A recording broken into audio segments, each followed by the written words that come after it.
أعوذ بالله السميع العليم من الشيطان الرجيم بسم الله الرحمن الرحيم الحمد لله رب السلام على رسول وأهل بيته الطيبين الطاهرين المعصومين المظلومين المنتجبين المنتخبين لا سيما بقية الله في الأراضين روحي وأرواح العالمين لتراب مقدمه الفداء ولعنة الله على أعدائهم أجمعين. عزیزان گرام قدر، خطبہ شعبانیہ کہ جسے پیغمبر اکرم صلی اللہ علیہ وآلہ وسلم نے قبل حلول ماہ مبارک رمضان ارشاد فرمایا، اور حضرت امیر علیہ السلام اس خطبے کے ناقل ہیں. آپ نے فرمایا کہ قبل از ماہ مبارک رمضان حضرت نے خطبہ ارشاد فرمایا، اور جس میں آپ نے ارشاد فرمایا کہ یا ایھا الناس انہ قد اقبل الیکم شہر اللہ بالبرکت والرحمت والمغفرہ. اے لوگوں، آگاہ اور ہوشیار ہو جاؤ کہ تمہارے پاس آنے والا ہے، نزدیک ہے تمہارے اللہ تعالیٰ کا مہینہ. یہ مہینہ قد اقبل الیکم آ رہا ہے تمہارے بالبرکت والمغفرہ، برکت، رحمت اور مغفرت کے ہمراہ. معمولاً یہ مفاہیم برکت، رحمت اور مغفرت بعض مقامات پر ایک دوسرے کے اتنے نزدیک ہو جاتے ہیں کہ ان کے درمیان میں فرق کرنا نسبتاً مشکل ہو جاتا ہے. لیکن یقیناً عربی فصاحت اور بلاغت کے اعتبار سے جب ان الفاظ کو ایک ترتیب سے بیان کیا جائے یا کسی مقام پر ان سب کو استعمال کیا جائے تو معمولاً ان کے حقیقی معنی مخاطب جو ہوتا ہے، وہ متکلم جو ہوتا ہے، اس کے مورد نظر ہوتا ہے. مثلاً جب ہم بسم اللہ پڑھتے ہیں، بسم اللہ الرحمن الرحیم، تو پروردگار کی جو دونوں صفات ہیں رحمان اور رحیم، بنیادی طور پر ان دونوں کا تعلق رحم سے ہے. دو الگ الگ مشتقات ہیں اسی مادہ رحم سے، ایک رحمان ہے اور ایک رحیم.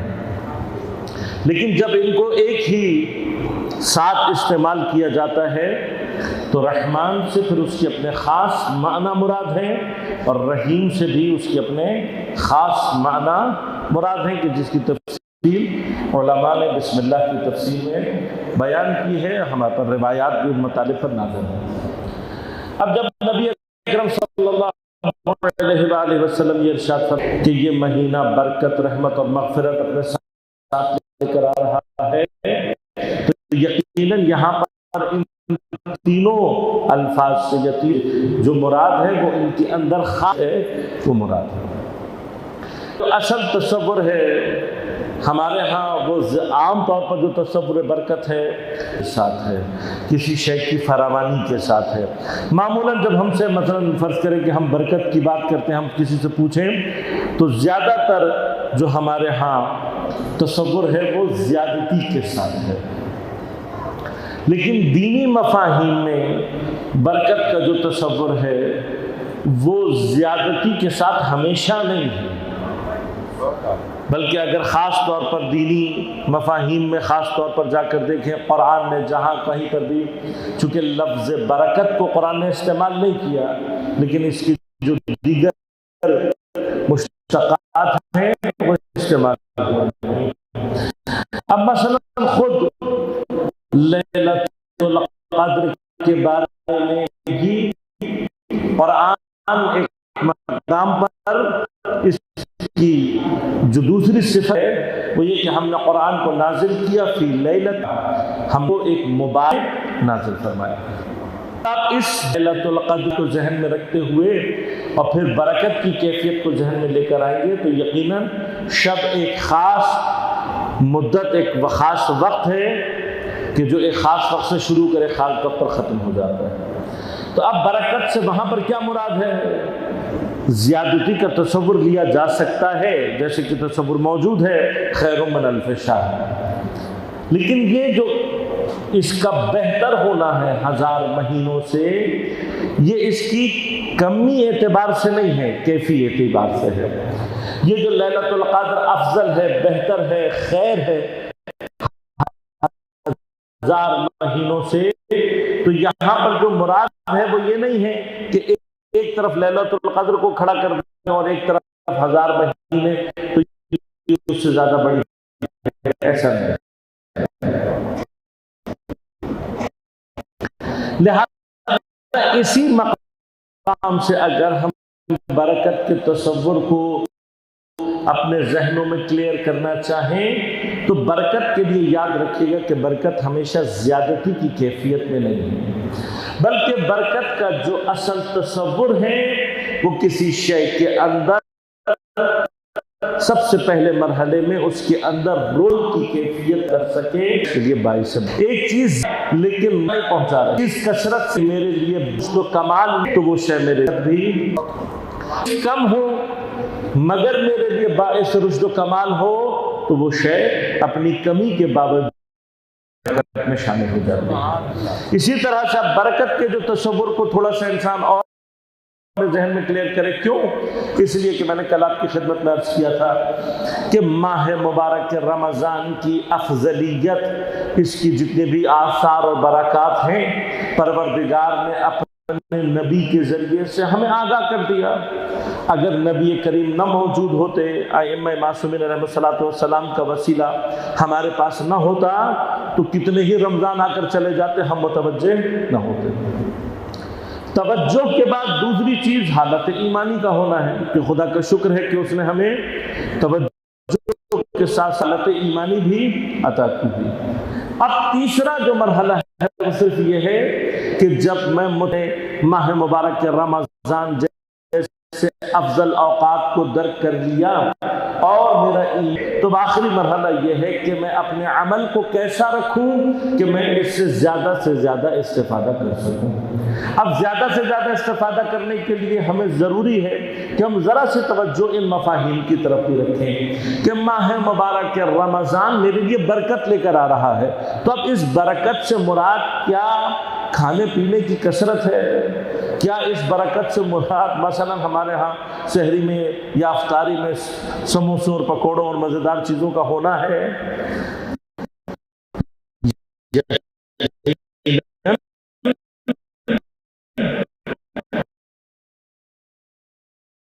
ماہ مبارک رمضان میں پروردگار کا نبی جب ہم سے مخاطب ہو رہا ہے تو مراد اس کی پکوڑے اور سموسے نہیں ہے۔ ماہ مبارک رمضان اپنے ساتھ برکات لے کر آ رہا ہے۔ میں نے عرض کیا برکت کا اصل تعلق ہمارے اندر رشد اور کمال سے ہے۔ اگر ہمارے اندر کوئی شے رشد اور کمال کا باعث بن سکتی ہے وہ باعث برکت ہے۔ اس اعتبار سے غور کیجیے گا، خود برکت کا ایک اور تصور یہ ہے کہ وہ چیز بابرکت ہوتی ہے جو کم ہونے کے باوجود بھی آپ کے لیے کفایت کرے۔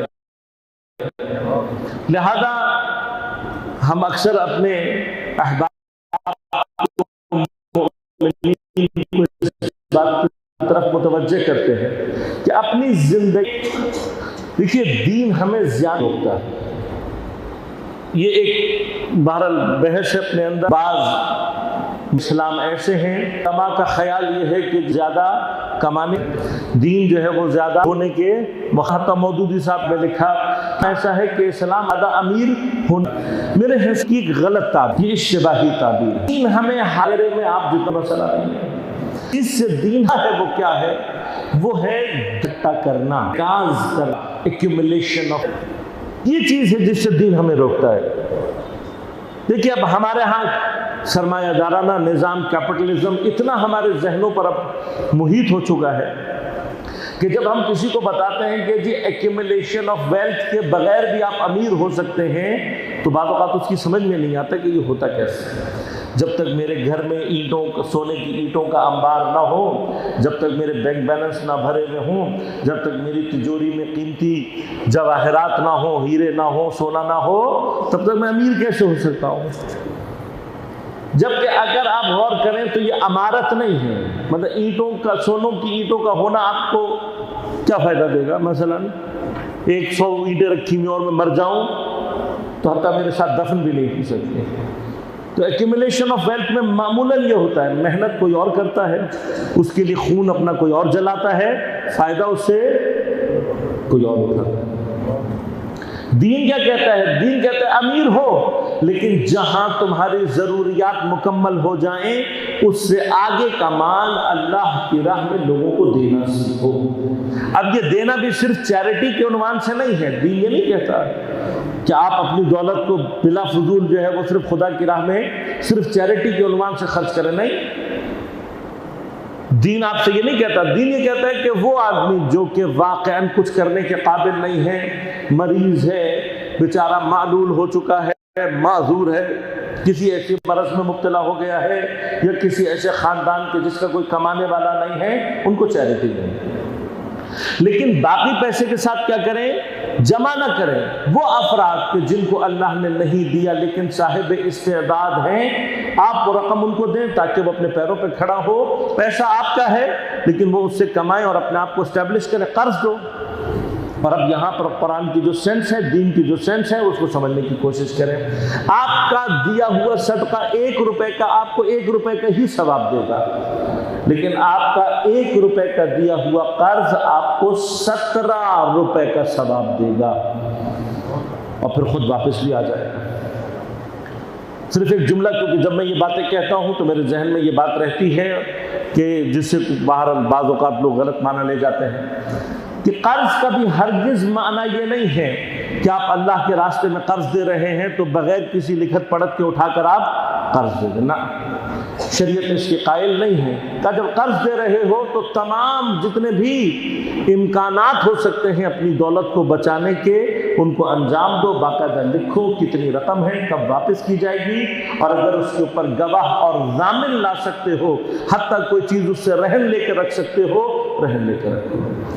موضوع نہیں ہے اقتصاد کا بھی بحث رہی تو پھر تفصیل سے آپ سے عرض کروں گا کہ ذریعے سے خداوند چاہتا کیا ہے کہ دولت کا ارتکاز نہ ہو، بلکہ یہ دولت معاشرے کے اندر اپنا تطور پیدا کرے، اس کے اندر اپنے ایک موومنٹ پیدا کرے، ایک حرکت میں رہے۔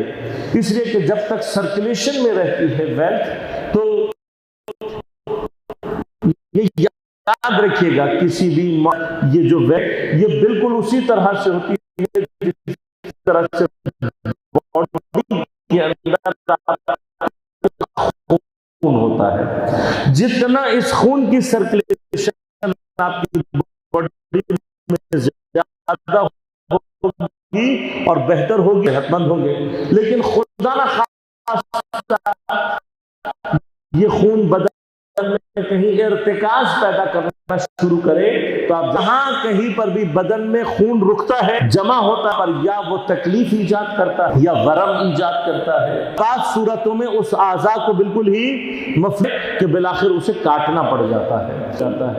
دولت بالکل معاشرے میں کہ اگر ضرور دولت کو ارتکاز کیا جائے، جمع کیا، وہ معاشرے کے اندر ناسور شروع کر دیتی ہے، جس کے نتیجے میں اس پیدا ہوتے ہیں، گناہ جرائم پیدا ہوتے ہیں، بھکاری، یہ سارے کے سارے کہاں سے آتے ہیں؟ انہی ساری چیزوں کی وجوہات اگر ان چیزوں کو انجام نہ دیں۔ خوب اب برکت کا تصور کیا ہے؟ برکت کا تصور یہ ہے، یاد رکھیے گا کہ کم کے اگر اللہ تبارک و تعالی نے اسے برکت دی ہوئی ہو تو اس کا نفع انسان کو اس زیادہ سے زیادہ پہنچتا ہے جس میں اللہ نے برکت نہ دی ہو۔ اب ایک کامن سا مسئلہ، اس کو آپ آبزرو کر کے دیکھ لیں، وہ لوگ کہ جو رشوت، حرام، کم ناپ تول اور اس طرح کے بہت سارے انلیگل ذرائع سے دولت اختیار کرتے ہیں، حاصل کرتے ہیں، آپ کامن آبزرویشن دیکھیں گے، ان کے گھروں کے سامان جل رہے ہوتے ہیں، الیکٹرانک آلات میں خرابی پیدا ہو رہی ہوتی ہے، بچے بیمار ہو رہے ہوتے ہیں، فلاں مختلف نقصانات، اور ان تمام نقصانات کو پورا کرنے کے چکر میں ان کی جتنی کمائی ہوئی ہوتی ہے سب کی سب بنیادی طور پر ضائع ہو جاتی ہے۔ لیکن جہاں پر حلال رزق آ رہا ہوتا ہے وہاں پر ہم نے دیکھا ہے لوگوں کے گھر میں مثلا ایک گرینڈر ہے وہ 20 سال تک چل رہا ہے، یا ایک الیکٹرانک آلات ہیں کہ جن کی مدت 4 یا 5 سال سے زیادہ نہیں ہے، لیکن اگر حلال طریقے سے کمایا ہوا ہو تو 15-20 سال وہ کچھ بھی نہیں ہوتا۔ خوب یہ راستہ ہے جہاں سے پروردگار کم کے اندر بھی اگر برکت پیدا کر دے تو وہ سب سے پہلے انسان کے لیے باعث رشد ہوتا ہے۔ لہذا ماہ مبارک کے رمضان کا ایک اثر کیا ہے کہ ماہ مبارک کے رمضان ہمارے لیے رشد اور تکامل کا باعث ہے۔ لہذا اب ماہ مبارک کی ساعات سے ماہ مبارک کے رمضان کے اندر جتنے بھی یہ روزے کی کیفیت ہے، افطار کی کیفیت ہے، سحر کا وقت ہے، باقی تمام حالات ہیں، ان تمام حالات سے اپنے اندر رشد اور تکامل پیدا کرنے کی کوشش کریں۔ کیوں؟ رمضان آپ کے لیے لے کر آیا ہوا ہے۔ اب یہ وہ مرحلہ ہے کہ جہاں پر ایک مرتبہ مجھے نہیں معلوم میرے مال میں برکت ہے یا نہیں، مجھے نہیں معلوم میرے کام میں برکت ہے یا نہیں، لیکن پیغمبر جب فرما رہے ہیں کہ یہ مہینہ تمہارے لیے برکت لے کر آ رہا ہے تو اب مجھے یقین ہونا چاہیے کہ ان ساعتوں میں یقیناً برکت موجود ہے۔ اب برکت کے اس یقین کے ساتھ مجھے کرنا کیا ہے؟ ان ساعات میں، ان اوقات میں اپنے لیے رشد اور کمال کے راستوں کو تلاش کرنا ہے۔ ماہ مبارک کے رمضان میں بہت سارے مقامات ہیں کہ جو آگے چل کر انشاءاللہ میں آپ کی خدمت میں عرض کروں گا کہ حتیٰ خود پیغمبر نے وہ راستے بتائے ہیں کہ جن کے ذریعے سے ہم ماہ مبارک کے رمضان کی ان برکتوں سے استفادہ کر سکتے ہیں۔ دوسری چیز جو فرمایا کہ جو چیز اس مہینے میں موجود ہے وہ کیا ہے؟ رحمت اور مغفرت۔ خاص طور پر رحمت اور مغفرت یہ اپنے معانی میں ہمارے ذہنوں میں ایک دوسرے سے بہت زیادہ نزدیک ہے۔ رحمت کے لیے یاد رکھیے گا کہ اصل میں جو رحمت ہے وہ غضب کے مقابلے پر ہے۔ پروردگار عالم اس مہینے میں رحمان بھی ہے، رحیم بھی۔ اب وہ جو رحمان اور رحیم ہے کچھ ایسے اوقات کہ جس میں اس کی رحمت اپنی شدت کے اوپر ہو، وہ اپنے غضب کو، اس کی مراحل کو اپنے بندوں سے خود سے دور رکھے ہوئے ہو۔ وہ کون سا زمانہ ہے، وہ کون سا مکان ہے؟ مثلا کبھی کبھار ہماری زندگیوں میں یہ حالات پیش آتے ہیں، کوئی باس کے پاس جانا ہے، ہاں کوئی کام ہے، کوئی معاملہ ہے، کوئی اپلیکیشن ہے اور باس کے پاس جانا ہے، تو ہم اس پہ یہ بعض اوقات تلاش کرتے ہیں کہ بھئی باس کا موڈ اچھا ہو تو ہم اس کے پاس جائیں، تاکہ اس وقت میں جب جائیں جب باس کا موڈ اچھا ہوگا تو اگر ہماری اپلیکیشن کو نہ بھی کرنا ہوگا تو ہاں کر دے گا۔ اور اگر معاملہ بالعکس ہو جائے، باس کو بیوی نے ڈانٹا ہوا ہو یا کوئی اور نقصان ہوا ہوا ہو، گھر سے لڑ کر آیا ہو، تو کیا ہوتا ہے؟ حتیٰ آپ کی جائز حاجات بھی اگر ہوتی ہے تو کیا ہو جاتی ہے؟ بعض اوقات اس کیفیت کی وجہ سے رد ہو جاتی ہے۔ یقیناً پروردگار ان تمام حالات سے مبرہ اور منزہ ہے۔ پروردگار کے لیے کوئی حالات ایسے ہیں نہیں، لیکن اپنے بندوں کی نسبت پروردگار جب ارشاد فرما رہا ہے یہ مجھے اور آپ کو سمجھانے کے لیے۔ میں نے کل بھی عرض کیا تھا کہ چونکہ میں اور آپ ٹائم کانسٹرینٹس کے قیدی ہیں، ہم اور آپ زمان و مکان کی قید سے باہر نکل کر چیزوں کو نہیں سوچ کا پاتے، نہیں درک کر پاتے، تو میرے اور آپ کے لیے اب گویا پروردگار مجھے اور آپ کو اسی انداز سے کی سمجھا رہا ہے۔ مثلا مثال ایک بات کہوں گا کہ یہ وہ مہینہ ہے جس میں میرا موڈ بہت اچھا ہوتا ہے، مثلا کہہ رہا ہوں۔ لہذا اب اگر ہمیں یہ بات معلوم ہو جائے کہ اس مہینے میں پروردگار کی رحمت اپنے جوش پر ہے تو اب مجھے آمادہ ہونا چاہیے۔ تیسرا مرحلہ کیا ہے؟ مجھے یہ بات معلوم ہونی چاہیے کہ میں اس مرحلے میں کہ جہاں پر پروردگار کی رحمت اپنے جوش پر ہے تو میں پروردگار سے اپنے لیے کیا کیا لے سکتا ہوں۔ اب اس لے سکنے کے مراحل یقیناً زیادہ ہے۔ ایک مقام، اب مثلا یہ بھی عرض کرتا چلو، ہمارے استاد فرماتے ہیں کہ گرچہ پورا ماہ مبارک کا رمضان خدا کی رحمت کے جوش کا مرحلہ ہے، اس کے اندر پروردگار کی رحمت کا جسے کہتے ہیں کہ ایک فوارہ ہے کہ جو اپنی شدت کے ساتھ ابل رہا ہے، لیکن اس میں بھی وہ کون سا وقت ہوتا ہے کہ جہاں پر پروردگار کی وہ رحمت اپنے جوش کے بھی جسے کہتے ہیں آخری پوائنٹ پر بہت ہی شدید ہو، تو فرمایا کہ وہ وقت ہوتا ہے کہ جب بندہ افطار کے لیے دسترخوان پر بیٹھتا ہے۔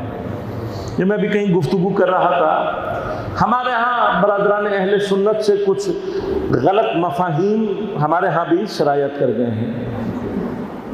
ان میں سے ایک بحث ہے افطار کے جلدی اور دیر سے ہونے کی۔ اب ان کے ہاں یہ تصور بہرحال ہو سکتا ہے کہ ان کے ہاں کوئی سہارا ہو روائی، مجھے نہیں معلوم کہ جی اگر آپ افطار دیر سے کریں گے تو آپ کا روزہ مثلا مکروہ ہو جائے گا۔ اس لیے آپ نے دیکھا ہوگا، میں تو روزانہ تماشے دیکھتا ہوں کہ اس روڈ کے اوپر افطار کرنے کے لیے بیچارے کتنی جد و جہد کر رہے ہوتے ہیں۔ اب بحث صرف اتنی ہے کہ روزے کی انتہا اور غایت لیل ہے، حتی اللیل، رات تک روزہ رکھنا ہے۔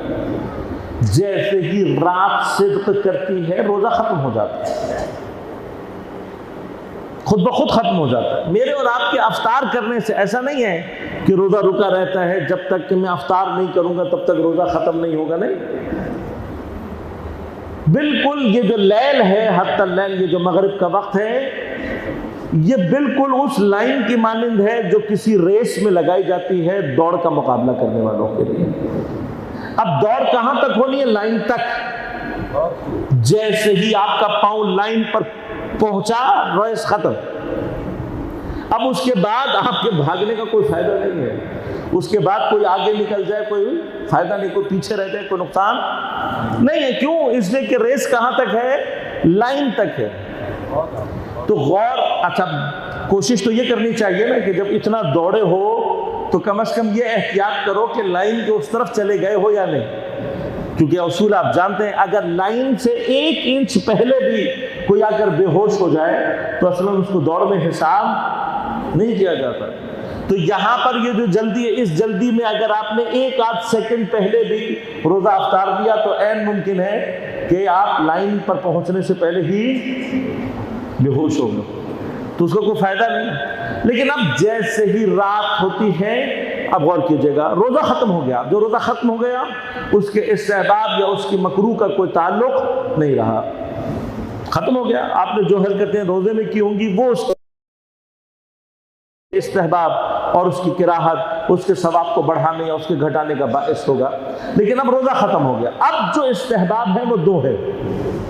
جیسے ہی رات ہوگی 2 استحباب ایک ساتھ آپ کے سامنے کھڑے ہوں گے۔ ایک استحباب ہے اول وقت نماز پڑھنے کا، اور ایک استحباب ہے روزہ افطار کرنے کا۔ یہ دونوں ہی ایک ساتھ استحباب آپ کے سامنے آ گئے، 2 مستحب ہیں آپ کے سامنے۔ میں سمجھتا ہوں کہ شاید پروردگار اس ایک لمحے میں یہ دونوں استحباب جاری کر کے صرف یہ دیکھنا چاہتا ہے کہ میرے بندے نے اور روزہ رکھا کس لیے ہے۔ ایک طرف سموسوں کا استحباب ہے، پکوڑوں کا ہے، دوسری طرف خدا کی عبادت کا دسترخوان ہے۔ اب جو پکوڑے کے پیچھے بھاگے گا تو اس کا مطلب سارا روزہ اس نے پکوڑے کے لیے رکھا ہے، اور جو وہ دسترخوان ترک کر کے اپنے آپ کو مصلی عبادت پر پہنچائے گا، واضح مطلب اس کا یہ کہ اس نے روزہ اللہ کی تقرب کے لیے رکھا ہے۔ اب نماز اول وقت ادا کرنے کے بعد ادا ہو گئی، اب جب آپ دسترخوان پر بیٹھے ہیں تو استاد فرماتے ہیں یہ وقت ہوتا ہے خدا سے دل لگی کرنے کا، یہ وقت ہوتا ہے خدا سے عاشقی کرنے کا، یہ وقت ہوتا ہے خدا سے ناز اور نخرے کرنے کا۔ کیوں؟ اس لیے کہ آپ نے اس اختیار کے باوجود کہ آپ افطار پہلے کر سکتے تھے، آپ نے نماز کو فوقیت دی، تو روزہ آپ نے رکھا، ثانیاً آپ نے ایک اور مستحب عمل انجام دے کر اب خدا کی رحمت کو آپ اس کے کمال جوش تک لے آئے ہیں۔ اب خدا منتظر ہے کہ آپ افطار کریں، اب جس وقت خدا منتظر ہے کہ آپ افطار کریں تو فرمایا کھجور ہاتھ میں لے کر اب یہ نخرے کرنے کا وقت ہے، خدا سے دل لگی کرنے کا وقت ہے، لیکن اس میں بھی احتیاط کریں، ایسا نہ ہو کہ خدا کی رحمت کو جوش میں دلانے کے بعد آپ خود بھول جائیں کہ مجھے کیا مانگنا ہے۔ لہٰذا ہمارے استاد کہتے تھے کہ اس وقت میں پہلی دعا جب بھی کرو تو امام کے ظہور میں تعجیل کی دعا کیا کرو۔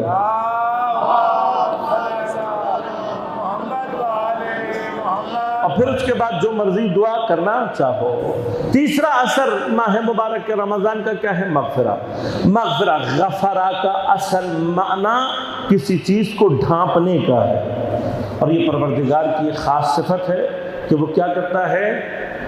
ستار العیوب ہے، غفران سے کام لیتا ہے، مغفرت سے کام لیتا ہے، ڈھانپ دیتا ہے ہمارے گناہوں کو۔ لہذا معاف کرنے کا معنی اس کا لازمہ ہے، یعنی پروردگار کی مغفرت جب وہ ہماری گناہوں کو ڈھانپ دیتا ہے تو گویا ہمارے گناہوں کو بالکل معاف کر دیتا ہے۔ لیکن بس ایک اشارہ کروں گا اور بات کو تمام کروں گا کہ خداوند کریم جب اپنے غفران کی کیفیت کو بندوں کے سامنے لے کر آتا ہے تو یہ بندوں کا مسئلہ ہے، ہم کسی کو بھی معاف کر دیں لیکن اس کا کوئی نہ کوئی اثر ہمارے قلب پر باقی رہتا ہے۔ وہ چیز ہم سے بھول لے، چاہے ہم نے معاف بھی کرتے وہ نہیں بھلا سکتے، کیوں؟ ہم انسان۔ لیکن پروردگار اپنی تمام تر عظمتوں کے ساتھ باوجود اس کو کہ اس کا حق یہ ہے کہ اس کے مقابلے پر انسان کو چاہیے کہ کوئی ایسا کام نہ کرے جو اس کی غضب کا اور اس کی نارضایتی کا باعث بنے، اس کے باوجود وہ اتنا رحیم، اتنا کریم اور اتنا مغفرت کرنے والا ہے، غفار ہے، غفور ہے، کہ جب اس کے بندے اس سے مغفرت کو طلب کرتے ہیں تو نہ یہ صرف کہ وہ معاف کر دیتا ہے بلکہ کمال عطا اور کمال مغفرت کیا ہے کہ وہ انسان کے گناہوں کو تبدیل کر دیتا ہے ان کی اچھائیوں کے اندر۔ یعنی ایک مرتبہ کیفیت کیا ہے کہ میں نے گناہ کیا، لکھا گیا، اب میں نے توبہ کر دی، اس کو مٹا دیا گیا، کہا یہ نہیں، مٹا نہیں دیا گیا، یہ ایک مرحلہ ہے۔ ایک مرحلہ اس سے آگے کا یہ ہے کہ نہ صرف اس کو مٹا دیا بلکہ خدا قادر و قدیر اس بات پر ہے کہ اگر بندے کی طرف سے توبہ میں اخلاص ہو تو پروردگار حتیٰ اس کے گناہوں کو اس کے حسنات میں، مبدل السیئات بالحسنات ہے، سیئات کو تبدیل کر دیتا ہے حسنات کے ذریعے سے۔ دعا کرتے ہیں پروردگار کے حضور میں، بار الہٰ ہمیں ماہ مبارک رمضان کی ان بابرکت ساعتوں سے صحیح معنی میں استفادہ کرنے کی توفیق عنایت فرما۔